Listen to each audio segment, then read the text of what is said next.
का धन्यवाद हो इस अच्छे समय के लिए जो हम सब ने आज इस रात के वक्त को अनुभव किया है। परमेश्वर के परमेश्वर की महिमा के लिए हम मधुर गीतों को सुन रहे थे। हम उन दोनों बच्चों का प्रभु का धन्यवाद देते हैं उनके लिए जिन्होंने अपना समय निकाला। इस ऐसे मधुर गीतों को आपने गाया। परमेश्वर आप लोगों की मदद और सहायता करे कि आने वाले दिनों में आप लोग और भी ज्यादा परमेश्वर की महिमा के लिए गीतों को गाया करें। परमेश्वर आप लोगों को संभाले रखे। आज का संदेश का विषय आप लोगों ने शायद उस फ्लायर में देखा होगा, गॉड इज फेथफुल। परमेश्वर सच्चा है। हिंदी में उस प्रकार का शब्द का प्रयोग किया गया, इसलिए मैं भी उस शब्द का प्रयोग वैसा ही कर रहा हूं। परमेश्वर सच्चा है या गॉड इज फेथफुल। शाब्दिक अर्थ जो है परमेश्वर विश्वास योग्य है। फेथफुल शब्द का शाब्दिक अर्थ उस प्रकार होना चाहिए, परमेश्वर विश्वास योग्य है। यह शब्द जो फेथफुल है या विश्वास योग्य है उसका अर्थ यह हो सकता है जहां पर हम भरोसा कर सकते हैं, जो भरोसामंद है या जो समर्पित है। और परमेश्वर के बारे में अगर हम उस प्रकार सोचें तो इसमें कोई गलत बात नहीं है। परमेश्वर भरोसा के लायक है। हमारे जीवन में हम उन लोगों पर खूब अपना क्या कहना चाहिए, आदर और सम्मान, हम अपना आदर देते हैं उन लोगों का जो भरोसा के लायक है। सब लोग नहीं है, इस बात को हमें मानना ही होगा। सब भरोसा के लायक नहीं है। कुछ लोग हमें आधे रास्ते पर छोड़ देते हैं, कुछ लोग अपने कही हुई बातों को का पालन नहीं करते हैं, कुछ लोग ऐसे हैं जो हमें दगा देते हैं, कुछ लोग धोखा देते हैं। हमारी बातों को, हमारी मन की बातों को जानकर वे लोग उन बातों को फैलाते हैं, गॉसिप करते हैं, चुगली करते हैं। तो लोगों पर भरोसा करना यह हमारे लिए बहुत ही मुश्किल है, परंतु परमेश्वर पर भरोसा किया जा सकता है। वो भरोसामंद है, वह भरोसे के लायक है, उस पर शरण किया जा सकता है। बाइबल के अंदर परमेश्वर के उस स्वभाव को बहुत ही स्पष्ट तरीके से दर्शाया गया है और उस परमेश्वर के उस स्वभाव के आधार पर कुछ पहलुओं को आपके सामने, कुछ बिंदुओं को आपके सामने रखना चाहता हूं जो हमारे आत्मिक जीवन के लिए उन्नति का कारण होगा। तो मेरा आप लोगों से अनुरोध है, कृपया अपना कान और मन दोनों संदेश के ओर लगाएं ताकि परमेश्वर की वाणी को आप लोग सुन सकें और उसके अनुसार अपने जीवन को क्रमबद्ध तरीके से, जिस प्रकार परमेश्वर चाहता है, उस प्रकार बिता पाएं। बाइबल के अंदर परमेश्वर विश्वास योग्य है या सच्चा है, इस बात को हम देखते हैं। व्यवस्था विवरण की पुस्तक उसका 7वां अध्याय निकालें।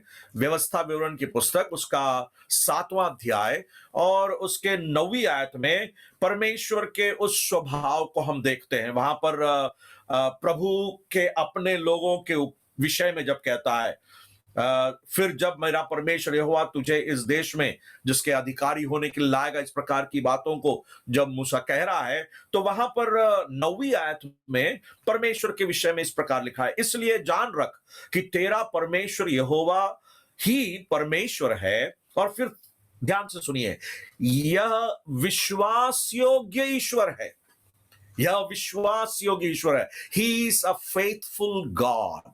वह विश्वास योग्य ईश्वर है, जो उससे प्रेम रखते हैं और उसकी आज्ञाएं मानते हैं, उनके साथ वह 1000 पीढ़ी तक अपनी वाचा का पालन करता और उन पर करुणा करता रहता है। तो परमेश्वर विश्वास योग्य परमेश्वर है, वह सच्चा परमेश्वर है।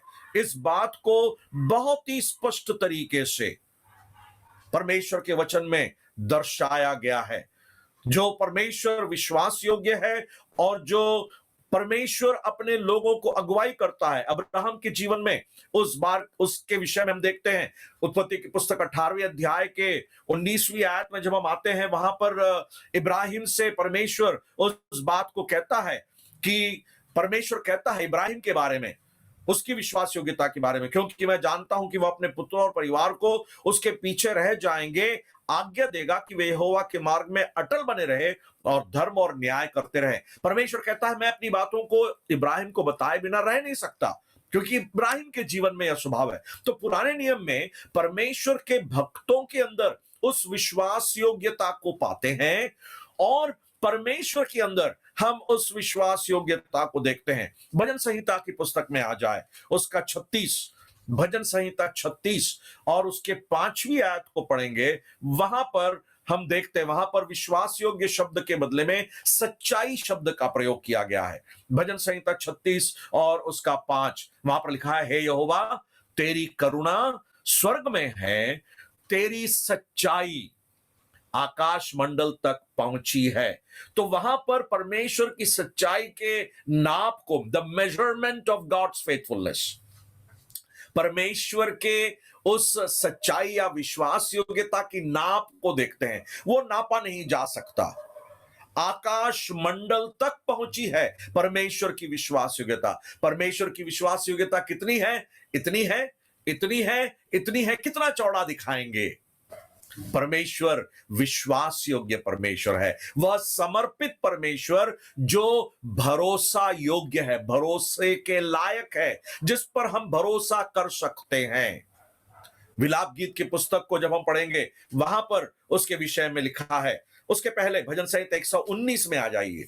भजन संहिता 119 और उसका 90, जहां पर परमेश्वर के सच्चाई या विश्वास योग्यता के विषय में उस भाग में दाऊद कहता है, तेरी सच्चाई पीढ़ी से पीढ़ी तक बनी रहती है। परमेश्वर कह रहा है, तेरा विश्वास, तेरी विश्वास योग्यता, हे परमेश्वर तेरी सच्चाई, O God your faithfulness is from generation to generation. तो परमेश्वर की विश्वास योग्यता नापी नहीं जा सकती। परमेश्वर की विश्वास योग्यता की खासियत यह है कि वो बनी रहती है। परमेश्वर अपने स्वभाव से कभी मुकर नहीं सकता, क्योंकि वो बदलता नहीं है। हम लोग सब बदलते हैं, हमारे जीवन में परिवर्तन आता है। हम आज जैसे हैं वो कल वैसा नहीं रहेंगे। और लोग बोलते भी हैं, क्या आप तो बहुत बदल गए हो, आप पहले जैसे नहीं रहे। इस प्रकार की बातों को हम सुनते हैं हमारे विषय में, परंतु परमेश्वर के बारे में हम कभी भी वैसा नहीं कह सकते हैं। वह विश्वास योग्य है, परमेश्वर वैसा ही है, वो कभी बदल नहीं सकता। जब हम विलाप गीत उसके 3रे अध्याय में आते हैं, विलाप गीत 3रा अध्याय उसके 22 और 23 आयत में हम उस बात को देखते हैं। 22 और 23 वहां पर लिखा है, प्रति भोर वह नई होती रहती है, तेरी सच्चाई महान है। परमेश्वर की सच्चाई महान है। तो पुराने नियम में परमेश्वर के उस स्वभाव को अलग अलग तरीके से परमेश्वर के आत्मा ने वर्णन किया है। परमेश्वर के सच्चाई या विश्वास योग्यता वो नापा नहीं जा सकता। परमेश्वर की विश्वास योग्यता में कोई परिवर्तन नहीं आता, कोई बदलावट नहीं आती, वो बना रहता है पीढ़ी से पीढ़ी तक। उतना ही नहीं, परमेश्वर की विश्वास योग्यता है, उसकी सच्चाई महान है, बहुत बड़ा है। It is great. परमेश्वर की विश्वास योग्यता महान है। यही शिक्षा हम नए नियम में भी देखते हैं। नए नियम में कई आयत है, परंतु एक आयत मैं आप लोगों के लिए पढ़ना चाहूंगा परमेश्वर की विश्वास योग्यता के विषय में। तिमोथियुस की दूसरी पत्री उसका 2रा अध्याय, तिमोथियुस की दूसरी पत्री उसका 2रा अध्याय और उसके 13वीं आयत में, वहां पर परमेश्वर के उस न बदलने वाले स्वभाव के विषय में पढ़ते हैं। लिखा है 2 तिमोथियुस 2रा अध्याय उसकी 13वीं आयत, यदि हम अविश्वासी भी हों तो भी वह विश्वास योग्य बना रहता है, क्योंकि वह आप अपना इनकार नहीं कर सकता। यहां पर परमेश्वर के उस विश्वास योग्यता के विशेषता को देखते हैं। उसकी विश्वास योग्यता हमारी योग्यता के अनुसार नहीं है। उसका व्यवहार हमारे व्यवहार पर आधारित नहीं है। उसका स्वभाव ही वैसा है, वो वैसा ही रहेगा। और परमेश्वर अपनी विश्वास योग्यता के उस स्वभाव से कभी मुकर नहीं सकता। और इसलिए वहां लिखा है, क्योंकि वह अपना इनकार नहीं कर सकता। He can not deny himself. हम अपने स्वभाव में अपने आप का इनकार कर सकते हैं, क्योंकि हम अविश्वासी हो जाते हैं। यहां पर जो अविश्वासी शब्द का प्रयोग है शायद उन लोगों के लिए कर रहा है जो विश्वास से भटक जाते हैं। बहुत ही गंभीर विषय के बारे में यहां पर पौलुस चर्चा कर रहा है और उसकी गंभीरता को उसी प्रकार लेकर पौलुस इस बात को कहता है, परंतु परमेश्वर विश्वास योग्य है। मेरे प्यारों, आज रात को परमेश्वर की उस विश्वास योग्यता को स्मरण करते हुए हम कितने आभारी के साथ, कितने आभार दिल के साथ हमें परमेश्वर की स्तुति और तारीफ करनी चाहिए कि हमारा परमेश्वर कभी बदलता नहीं है, वह विश्वास योग्य है, वह समर्पित है, वह भरोसे के लायक है। मैं उस पर भरोसा रख सकता, मुझे वो कभी भी धोखा नहीं देगा। पिछले एक साल 2020, उतना ही नहीं, हमारे पूरे जीवन भर आज तक के जीवन में परमेश्वर ने अपनी विश्वास योग्यता को प्रकट किया और इसलिए हम जीवित हैं, इसलिए हम बने हुए हैं, हम मिट नहीं गए। ये परमेश्वर की करुणा है क्योंकि उसकी विश्वास योग्यता बनी रहती है। मेरे प्यारों, आज रात मेरा दिल तो आनंद से भरा हुआ है जब मैं इस बात को विचार करता हूं, स्मरण करता हूं कि मेरा परमेश्वर कितना विश्वास योग्य है, मेरे विषय में परमेश्वर कितना विश्वास योग्य है। अब हम इस बात को देखेंगे कि परमेश्वर कौन से क्षेत्र में हमारे जीवन के साथ मेल रखने वाले या संबंध रखने वाले कौन सी बातों में वह विश्वास योग्य या सच्चा है।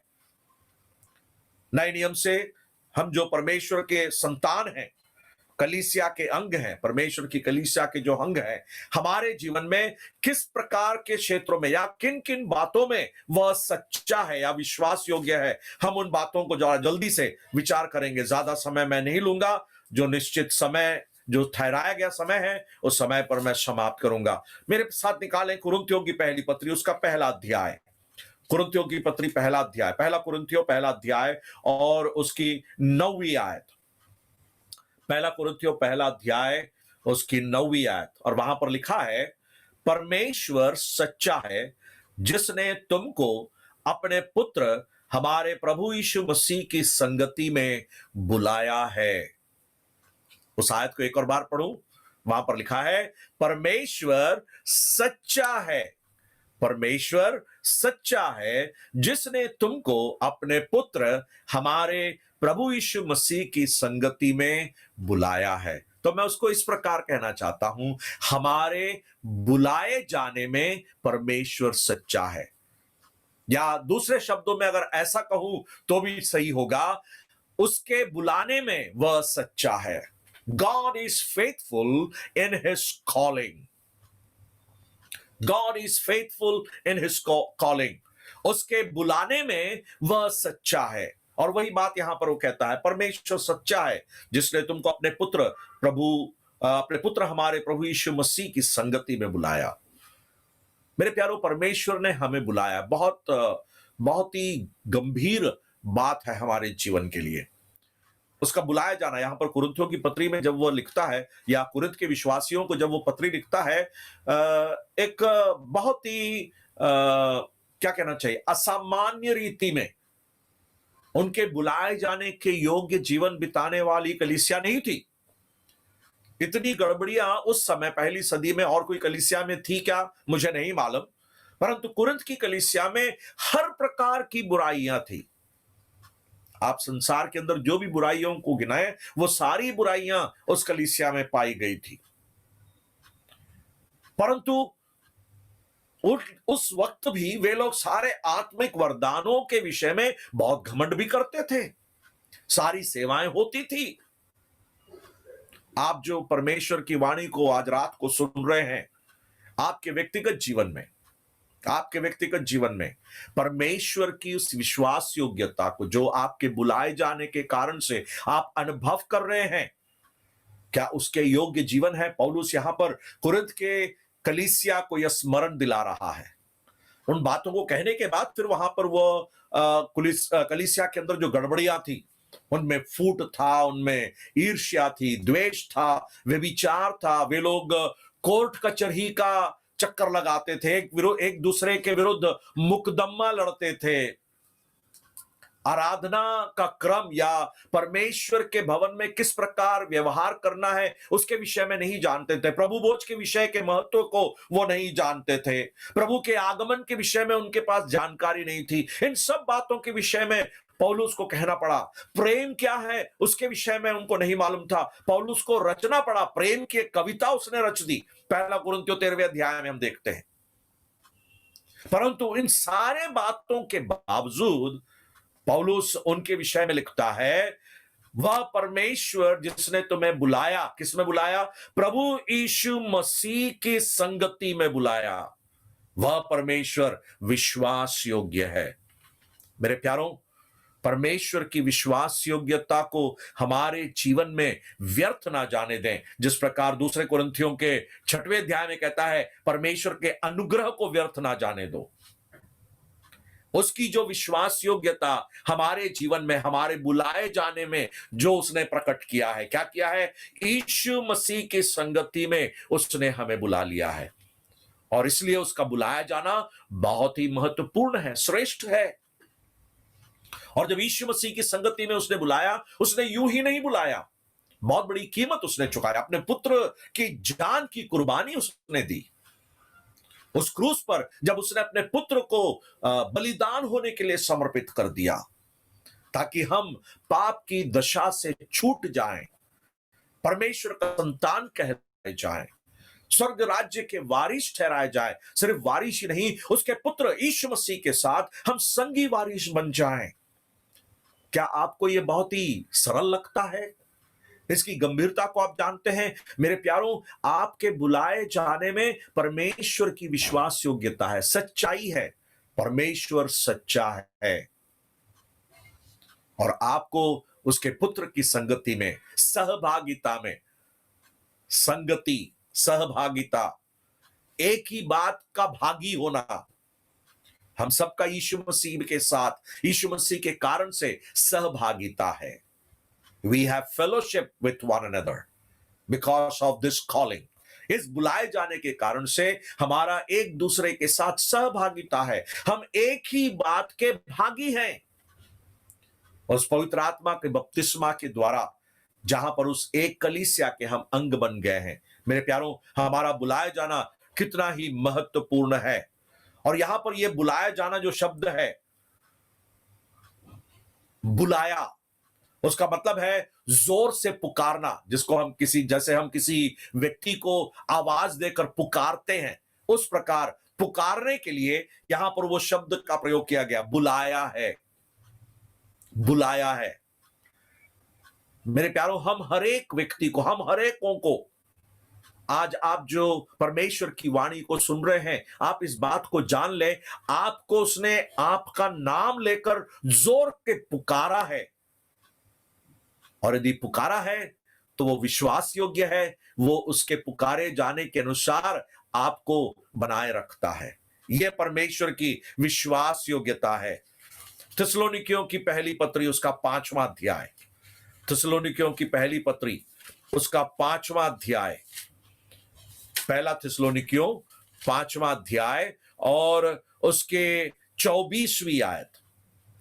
देखिए वहां पर परमेश्वर का दास क्या कहता है, इसी बात को दर्शा रहा है। पहला थिस्सलुनीकियों 5:24 वो कहता है, तुम्हारा बुलाने वाला सच्चा है और वह ऐसा ही करेगा। हम बुलाए गए हैं, परंतु उसके बुलाए जाने की वो सच्चाई कब तक बनी रहती है? 23वीं आयत को पढ़िए, पहला थिस्सलुनीकियों 5:23। वहां पर लिखा है, शांति का परमेश्वर आप ही तुम्हें पूरी रीति से पवित्र करे और तुम्हारी आत्मा और प्राण और देह हमारे प्रभु यीशु मसीह के आने तक पूरे पूरे और निर्दोष सुरक्षित रहे। और फिर वो कहता है, तुम्हारा बुलाने वाला सच्चा है। मेरे प्यारों, हमारे जीवन में हमें निर्दोष और पवित्र, हमें उस संकटों से सुरक्षित रखने की जिम्मेदारी परमेश्वर ने ली है। और इसलिए वहां पर कहता है, तुम्हारी आत्मा और प्राण और देह।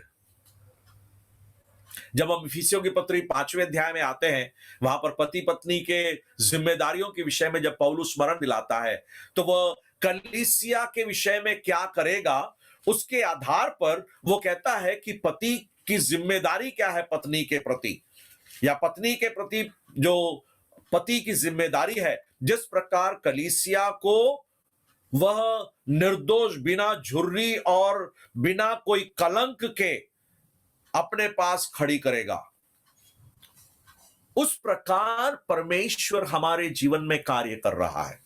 और आज रात को मैं आपको यह यकीन दिलाना चाहता हूं परमेश्वर के वचन के आधार पर कि इस काम को परमेश्वर आपके जीवन में कर रहा है, क्योंकि वह विश्वास योग्य है। और इसलिए हम जब अपने जीवन में अलग अलग विषम परिस्थितियों से गुजरते हैं,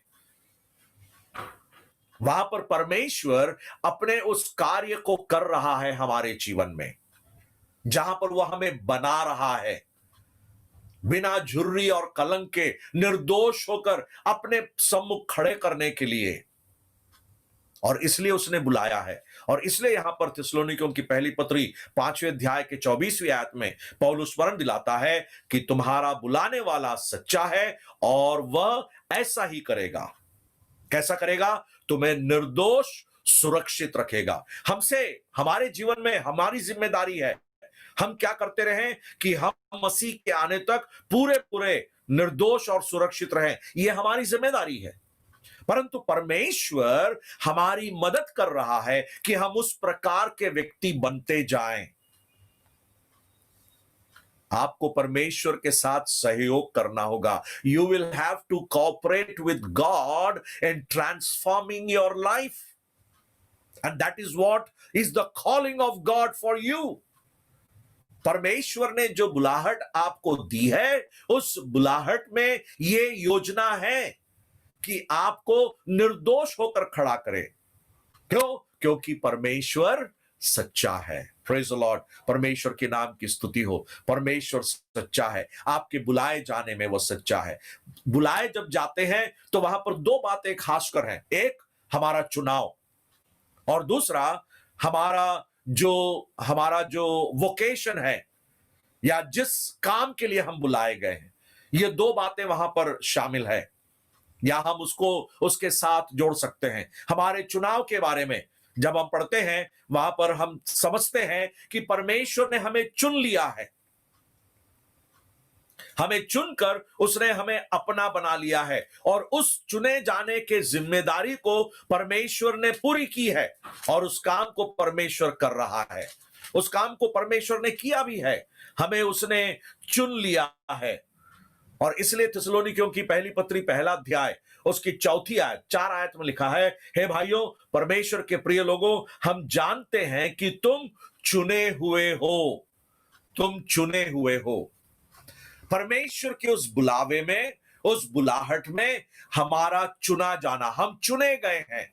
we are elected in the calling of God. परमेश्वर के उस बुलावे में या बुलाहट में हम चुने गए हैं। व्यक्तिगत तौर पर हम चुने गए हैं। संसार में इतने सारे लोग हैं, क्या वे हमसे बुरे हैं?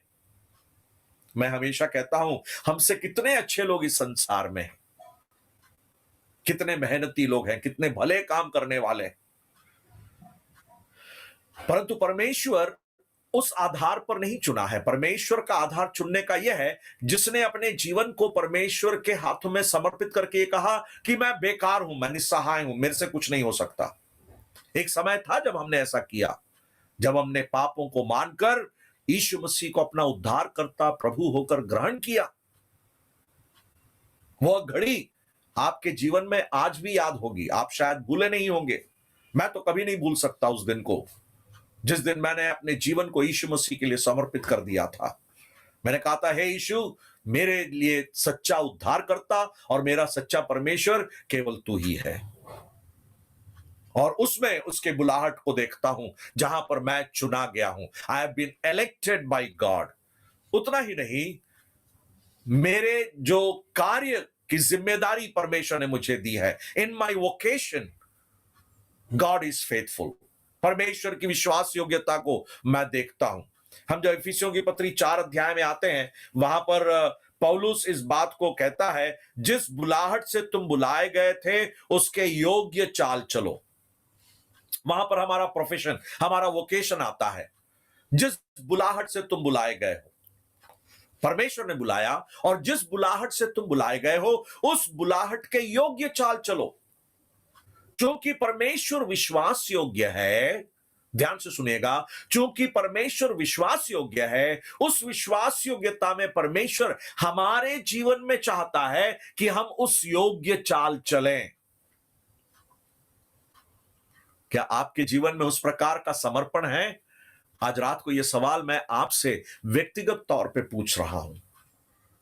क्या उस समर्पण के साथ आप अपने जीवन को बिता रहे हैं, जहां पर आपने परमेश्वर की उस विश्वास योग्यता, उस सच्चाई को अनुभव किया, और उस सच्चाई के अनुसार जो बुलाहट आपने प्राप्त की उसके योग्य चाल आप चल रहे हैं?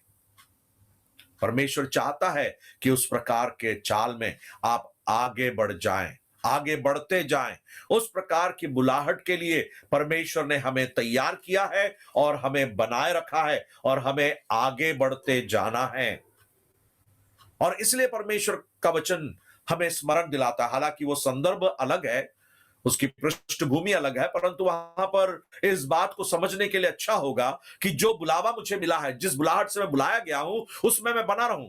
जब हम पहली कुरिन्थियों 7वें अध्याय में आते हैं, कुरिन्थियों की पहली पत्री उसका 7वां अध्याय और उसके 20वीं आयत को जब हम पढ़ते हैं, वहां पर लिखा है, हर एक जन जिस दशा में बुलाया गया हो उसी में रहे। जिस दशा में बुलाया गया हो उसी में रहे। यहां पर विवाह या हमारे जिस बुलाहट में हम बुलाए गए हैं, हालांकि यहां पर विवाह के संबंध में बताया गया है, अपने अपने आप को उस कार्य के लिए सौंप देना, परिवार की जिम्मेदारी अपने बच्चों के प्रति जो है, उन सब बातों के विषय में यहां पर 7वें अध्याय में पौलुस जिक्र कर रहा है। और उस संदर्भ में पौलुस कहता है, परंतु ये एक सामान्य रीति से इस बात को हम स्वीकार कर सकते हैं। पौलुस इस बात को कहता है कि हर एक जन जिस दशा में बुलाया गया हो उसी में रहे। परमेश्वर ने आपको एक दशा में बुलाया है, आप जानते क्या है? आपके बुलाहट के योग्य, क्योंकि परमेश्वर विश्वास योग्य है। वह हमें पवित्रता के लिए बुलाया है, उसमें बने रहें। उसने हमें प्रेम के लिए बुलाया है, उसमें बने रहें। जिस दशा में हम बुलाए गए, मेरे प्यारों, बड़ी जिम्मेदारी परमेश्वर ने हमें दी। उस जिम्मेदारी को हम अपने जीवन में कभी ना भूलें। और भी बहुत सारे ऐसे बिंदु हैं जहां पर परमेश्वर के उस विश्वास योग्यता को हम अपने जीवन में अनुभव कर सकते हैं। दूसरा क्षेत्र जो परमेश्वर अपने विश्वास योग्यता को प्रकट करता है, पहला तो मैंने बताया हमारे बुलाए जाने के विषय में, जिसने तुम्हें बुलाया वो विश्वास योग्य है। दूसरा क्षेत्र जो है हम देखेंगे, पहला कुरिन्थियों 10वां अध्याय और उसकी 13वीं आयत, उसको कहकर मैं समाप्त कर दूंगा क्योंकि मेरा समय हो चुका है। पहला कुरिन्थियों 10वां अध्याय और उसके 13वीं आयत, 13th वर्स, वहां पर हम परमेश्वर की उस विश्वास योग्यता को के बारे में पढ़ते हैं। वहां पर लिखा है, परमेश्वर सच्चा है। किस बात को कहता है? तुम किसी ऐसी परीक्षा में नहीं पड़े जो मनुष्य के सहने से बाहर है। परमेश्वर सच्चा है और वह तुम्हें सामर्थ से बाहर परीक्षा में ना पड़ने देगा, वरन परीक्षा के साथ निकास भी करेगा कि तुम सह सको। हमारे जीवन की परीक्षाओं में हमारी मदद करने में परमेश्वर विश्वास योग्य है। हमारे बुलाए जाने में परमेश्वर विश्वास योग्य है। उसमें हमने दो बातें देखी, एक हमारा चुनाव और दूसरा हमारे जिस दशा में हम बुलाए गए। दूसरी बात, हमारी परीक्षाओं में हमारी मदद करने में परमेश्वर विश्वास योग्य है। He is faithful in helping us in our temptations। यहां पर परमेश्वर का वचन क्या कहता है? किसी ऐसी परीक्षा में नहीं पड़े जो मनुष्य के सहने से बाहर है। मेरे प्यारों, आप जब अपने जीवन में परीक्षा में पड़ते हैं तो आप कितने बार कह लिए हैं, अरे ये मेरे सहने से बाहर है। और जब आप इस बात को कहते हैं, आप इस बात को जान रखें कि आप परमेश्वर की विश्वास योग्यता के विरुद्ध सवाल उठा रहे हैं, क्योंकि परमेश्वर का वचन कहता है कि आपके जीवन में कोई भी ऐसी परीक्षा नहीं जो आपके सहने से बाहर है। वह उतना ही देता है जितना आप सह सकते हैं। पहली कक्षा में जो छात्र बच्चा पढ़ता है, उसके जीवन में जो परीक्षा आएगी सिर्फ पहली कक्षा के स्तर पर ही आएगी। उससे ज्यादा अगर पूछेंगे तो वो उत्तर जवाब नहीं दे पाएगा। कॉलेज का जो विद्यार्थी है, विश्वविद्यालय का जो विद्यार्थी है, महाविद्यालय का जो विद्यार्थी है, उससे पहली कक्षा की परीक्षा नहीं ली जाएगी। वहां पर नहीं पूछा जाएगा what is your father's name, what is your name, तुम्हारा नाम क्या है, तुम्हारे पिता का नाम क्या है, तुम्हारे पिताजी का मोबाइल नंबर क्या है। ना ना ना, जब आप विश्वविद्यालय या महाविद्यालय पहुंच जाते हैं, वहां पर परीक्षा का स्तर कुछ और होता है। तो जो सहने से बाहर है, उससे ज्यादा वो परीक्षा में हमें कभी नहीं ले जाएगा। क्यों? क्योंकि परमेश्वर विश्वास योग्य है, वह सच्चा है और वह तुम्हें सामर्थ से बाहर परीक्षा में ना पढ़ने देगा, वरन परीक्षा के साथ निकास भी करेगा कि तुम सह सको। और आज रात को मैं आपको यह हिम्मत दिलाना चाहता हूं, मेरे प्यारों, आपके जीवन की परीक्षाओं में परमेश्वर सच्चा रहता है, विश्वास योग्य है। और इसलिए याकूब इस बात को कहता है, वर्णन करने के लिए बहुत लंबा एक विषय है, बहुत गहरा विषय है, परंतु उस विषय पर बना रहना मेरे लिए इस समय असंभव है। वहां पर याकूब पहला अध्याय और उसकी दूसरी आयत में कहता है, मेरे भाइयों, जब तुम नाना प्रकार की परीक्षाओं में पढ़ो तो इसको पूरे आनंद की बात समझो। परीक्षाएं हमारे जीवन में आनंद की बात हम समझें। मुश्किल है ना, बहुत मुश्किल है, परंतु मेरे प्यारों, परमेश्वर विश्वास योग्य है, परमेश्वर सच्चा है, क्योंकि तुम्हारे सहने से बाहर वह कभी तुम्हें परीक्षा में पढ़ने की अनुमति नहीं देता। परमेश्वर बुराइयों से हमारी परीक्षा नहीं करता। इस बात को समझना भी बहुत ही जरूरी है। परमेश्वर अनुमति देता है, परमेश्वर हमारी बुराई कभी भी हमारे जीवन में नहीं चाहता। तो आज रात को हम इन दो बातों में, इन दो क्षेत्रों में परमेश्वर की विश्वास योग्यता को जाने, समझे और अनुभव करें। हमारे बुलाए जाने में वो विश्वास योग्य है, और दूसरा, हमारी परीक्षाओं में हमारी मदद करने में वह विश्वास योग्य है। आपको मैं परमेश्वर के वचन के आधार पर आज रात को ढाढ़स दिलाना चाहता हूं। मेरे प्यारों, जब आप परीक्षाओं में पढ़ते हो या अभी आप परीक्षाओं में पढ़े हैं, मुझे नहीं मालूम आप किस प्रकार की परीक्षा से होकर गुजर रहे हैं, परंतु आप अपने जीवन में ढाढ़स बांधे इस बात को जानते हुए कि परमेश्वर आपको कभी धोखा नहीं देगा।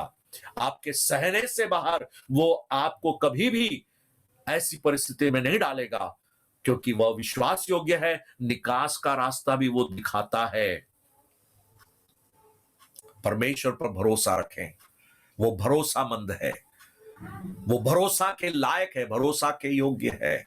परमेश्वर के नाम की स्तुति हो कि आज रात को आप इन दो बातों पर बड़े निश्चयता के साथ परमेश्वर को देखकर कह पाएंगे, हे परमेश्वर, तेरी विश्वास योग्यता के लिए मैं तेरी स्तुति करता हूं, क्योंकि तूने अपने बुलाए जाने के द्वारा अपनी विश्वास योग्यता को मेरे जीवन में दर्शाया। मेरी परीक्षाओं में तूने अपनी विश्वास योग्यता को दर्शाया। कितना प्यारा परमेश्वर है। परमेश्वर इस वचन को हमारे जीवन में आशीषित करके दे। परमेश्वर के बड़े नाम की स्तुति हो। हमारा परमेश्वर विश्वास योग्य है, हमारा परमेश्वर सच्चा है। Our God is faithful. परमेश्वर के बड़े नाम की स्तुति हो। आमीन।